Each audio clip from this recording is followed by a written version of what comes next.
Hello, this is Pete Martin, and this is video number 4 in the Fiddle Basics series. It's on the ergonomics of the left hand. You should, before looking at this, go through the videos on holding the instrument and especially determine if you need a shoulder rest and learn how to keep everything relaxed. That's extremely important for good ergonomics on this instrument.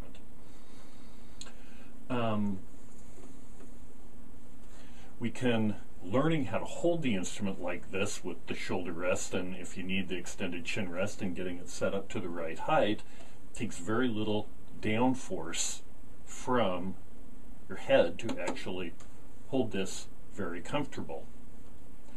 So one of the basic things in ergonomics that we want is we want to be as straight as possible from where our elbow is on the left hand. If you're a right-handed player, the left hand, of course, is the fingering hand.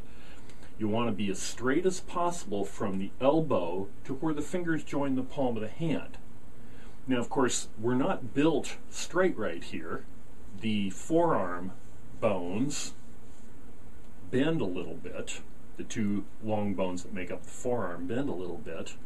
But we want to be just as straight as we possibly can from the elbow to where the fingers join the palm of the hand. Definitely do not want to see this. This happens quite often when people do not have a real solid hold on the fiddle up here.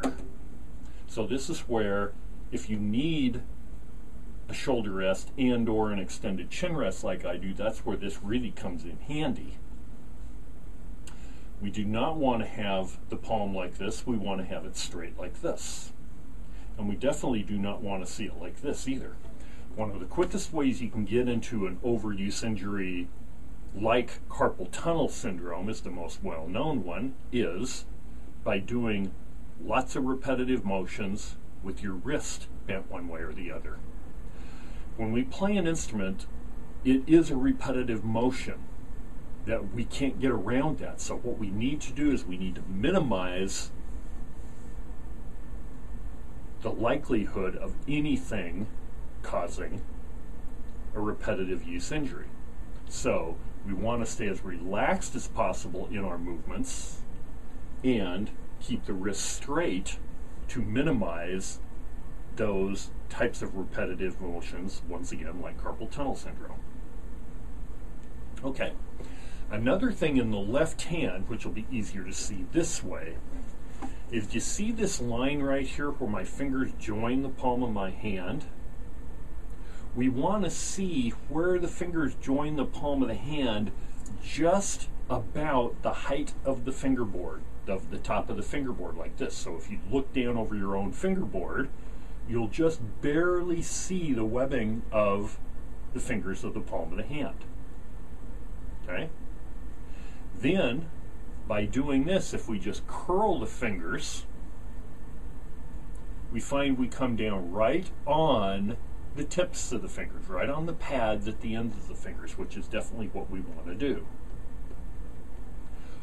Whenever we finger, I don't suggest this for when you're playing, but right now I'm going to take the fingers I'm not fingering and pull them out of the way so you can see the finger I am fingering with.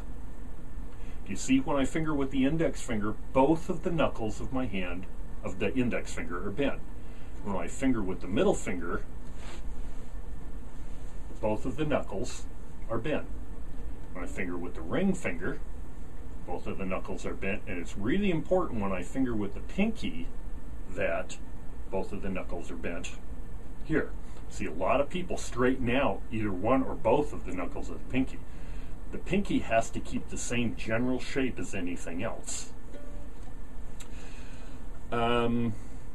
If you want to look at the ergonomics of the pinky, look at the mandolin videos. I did 3 mandolin videos, Mandolin Basics, Volume 5A, 5B, and 5C, that's on the basics of the pinky. Works exactly the same way as it does on here, but it's a little easier to demonstrate on the mandolin. So I would suggest looking at those, and that is how the pinky works on the fiddle as well.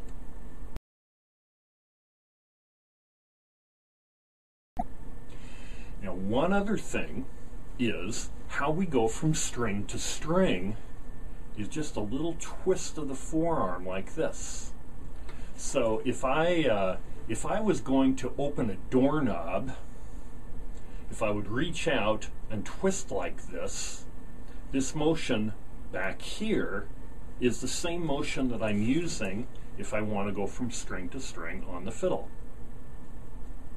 So it's just a very small motion like this. And this is how you go from string to string. A really good way to watch this. This is the same, I see, you know, while there's not a huge amount of stuff in common between violin players and a lot of fiddling styles, you know, because we shoot for such a different sound, we especially do a lot of right hand, you know, bow hand things different. The ergonomics of the left hand, when you see a good player, regardless of whether they're a violin player or a fiddle player, are very, very similar. So this is one of the things you'll see.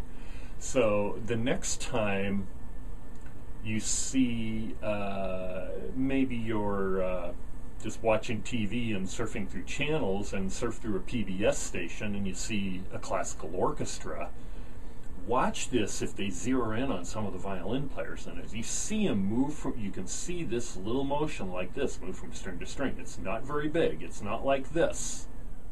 It's just a small motion like this that allows you to move from string to string. Well, that concludes the video on the left hand. If you want, go ahead and check out all the other fiddle basic videos I did in this series. You can also check out my website, which is will appear on the screen in a second. I've written a number of fiddle and mandolin instruction materials, as well as transcriptions and things like this, things of music theory, things on improvising that you might find interesting. They're free downloads of PDF books. And I also do teach private lessons in the greater Seattle area, in Seattle, Bothell, and Issaquah, Washington.